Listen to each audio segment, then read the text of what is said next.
Today we're doing a quick tour of my garden because I've been away for a couple of weeks in Australia and I'm wondering how things have turned out and whether my planning ahead was sufficient or whether I went overboard, which is not unusual. And what am I going to be doing on the first sunny day they've seen here in quite some time. So let's have a look around. These vegetable pottages are coming on really well. I thought that I had debugged and everything else before I went, but no. What are those holes doing in my beautiful lush bok choy? And how come my cabbage has decided to accept more onboard pirates and chew the leaves off?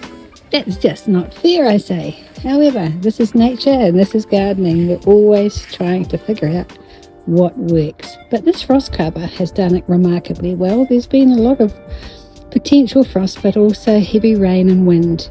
And apart from escaping the tie downs from time to time and adding more specifically strong tie downs, such as that one, I'm pleased with how this is working.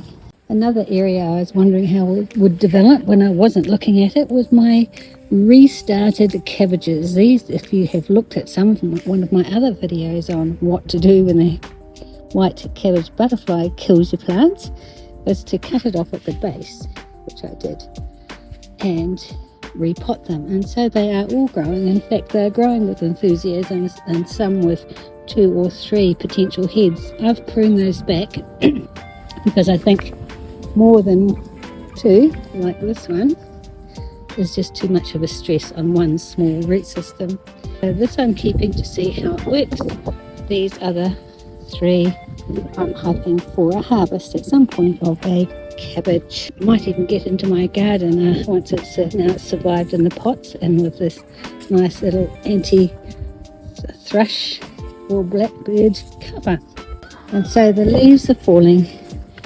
They're making a decoration, otherwise known as a windfall mess on my garden, but I'm very happy that the leaves are falling and making their own mulch underneath the cherry trees. It's starting to look a bit stark and bare along here, but that is great because I can see what plants are really surviving and what have not. I've also planted down here some garlic because they take a good 6 months to mature. I've cleared out the weeds, and the garlic is ready to start developing over winter. I've now decided to plant vegetables and flowers in much the same space because for some reason this is much better for the vegetables as well. They are starting to take off. I've had some very poor, weak looking silver beet, and suddenly these are deciding that they like it here after all. They don't mind a bit of wind or rain, and I'm rather thinking I'm going to be overproducing with silver beet soon, but that's okay. I have friends and neighbours and passers-by on the other side of the street who will be happy for them. Another thing I've noticed is the no-mow grass, Mercury Bay grass, has decided to slow down, and it did this last winter. It's the first winter, but here I've had some builders doing some washing and maintenance, and I think it may have suffered somewhat, and I'm not sure whether just to leave it or to give it some fertilizer once the rain stopped. And down here I did have a very lush growth here, but again it's starting to look stressed, as it did last time we had very heavy rain and it became fungal. There were fungal infections in there which I had to treat.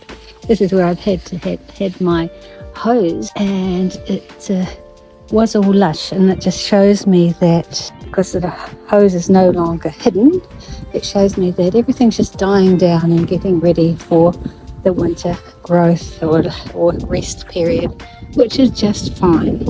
These variegated ligularia leaves are mostly planted for their beautiful leaf variegations, but in May and June, our winter, they give this amazing display of yellow flowers, which I was not expecting when I first planted them out.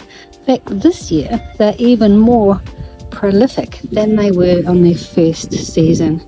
They are the envy of my friends, these plants, because particularly you can't find them in the shops right now. They are scarce as anything. I'm not ready to divide and share, but you never know. One day, when they start to get too big, these can be divided up, but not this year. I have daffodils planted in two pot plants either side of my head planters, and they're starting to show signs of life. It'll be a long time before I actually get blossom or blooms from here, but signs of life is a really good thing, especially when you have been away and you haven't noticed it working so far. This is baby mondo grass, dwarf mondo grass, which is only on its second year growing in between these paved areas. These are not doing as well because they are in a hot, sunny site. We haven't had too much of a hot and sunny summer this year. Going into winter and autumn, they've done not so badly, but I was on the verge of thinking, maybe I should take these out because they're in the wrong place.